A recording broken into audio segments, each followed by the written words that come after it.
Aside from the exciting potential of plants to become sources of bioenergy, the challenge of climate change has also trained the spotlight towards more resilient crop varieties. An Oregon-based seed company works on grass varieties that can adapt to challenging growing conditions, including a high level of salt in the soil. We have a little bit of a different approach in our breeding scheme when it comes to forage and cover crop varieties especially. We look at broad adaptability so that our varieties will perform in pretty much any area where we sell seed. And then of course we back that up with good seed yield so we have consistent production. Our breeding program in North Carolina gets extreme heat and disease pressure, so we're able to cycle our varieties and experimentals through there, and so we get a really good idea of how they'll perform in extreme environments. And then we bring them back to Oregon where we can look at seed yield and make sure that everything's going to work out for the farmer, and then we can get that seed out to market with a reasonable price. Salt screening is something we do a lot on pretty much all of our species. It's a good way to apply stress and shake out material.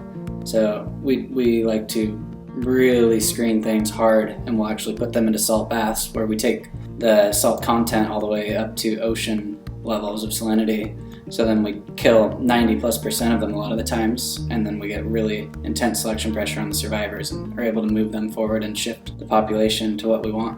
Today we're readying our salt bench Kentucky bluegrasses, but we use salinity screening and do trials such as this on all our species of warm season and cool season grasses. We do that because we think that salt tolerance is an important trait and sometimes helps us with our drought tolerance. An example of the value of this would be in Mexico, where they have such salty conditions that they can't plant grass in their pastures.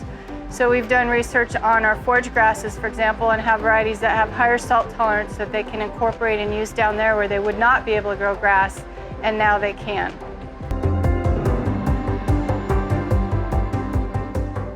Not too far from this Oregon research station, Steve Reed and his team at DLF are developing grass varieties that are drought tolerant and with a bigger root system, thus absorbing more CO2 from the atmosphere.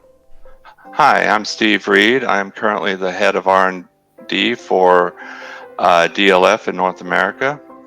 I am primarily responsible for directing the research activities in North America to meet the long-term goals of DLF and providing low-input sustainable solutions for our customers. The DLF's R&D strategy as it relates to nature-positive production are related to improving the genetics of the variety. I work directly at improving the genetics, and it's a long-term commitment which provides for greater efficiency of inputs, water and nitrogen use efficiency. We want to improve disease resistance, persistence, adaptation, and overall resiliency. If plants are not actively growing and are not healthy, they are not as efficient as they could be at capturing and sequestering carbon. We are also working to improve forage quality by improving fiber digestibility of the forages to improve rumen health and efficiency while reducing methane per unit of production. The future holds endless possibilities for seed companies to come up with climate solutions and innovations that can help mitigate the impact of climate change.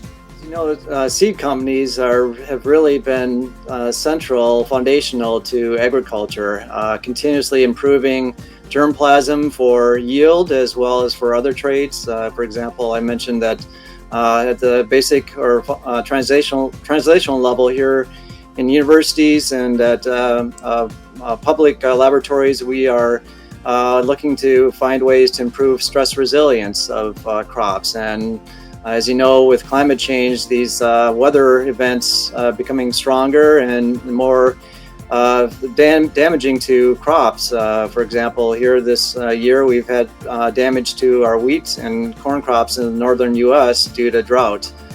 So what seed companies are doing and can continue to do is continue to improve the stress resilience as well as the yields of these crops that are established already, as well as developing new crops. If we look at our company, Germinal, well then our plant breeding is all about the mitigation of climate change and then adaptation of new varieties and new systems to the inevitable effects of climate change.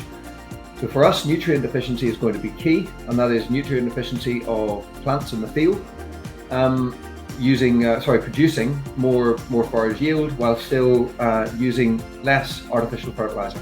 And then the efficiency of these plants whenever they are eaten by the animals and digested by the animals to give up their proteins more easily without producing large amounts of harmful emissions such as methane and nitrous oxide.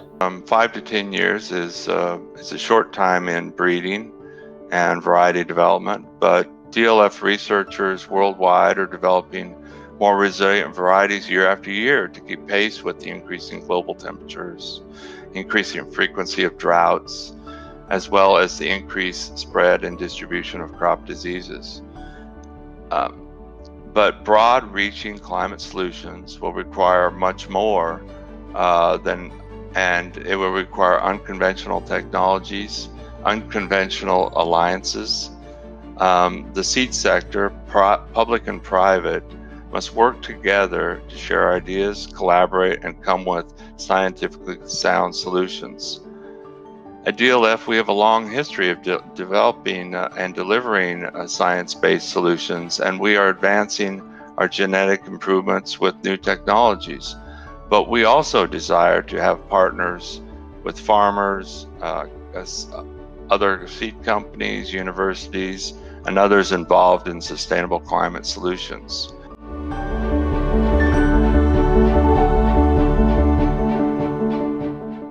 These companies and more show how plant breeding will be more than ever part of the climate solution. From making new energy sources available, to storing more carbon in the soils, to withstanding extreme environmental conditions, the grass is indeed greener and is showing us how improved plants could just be the answer we are looking for.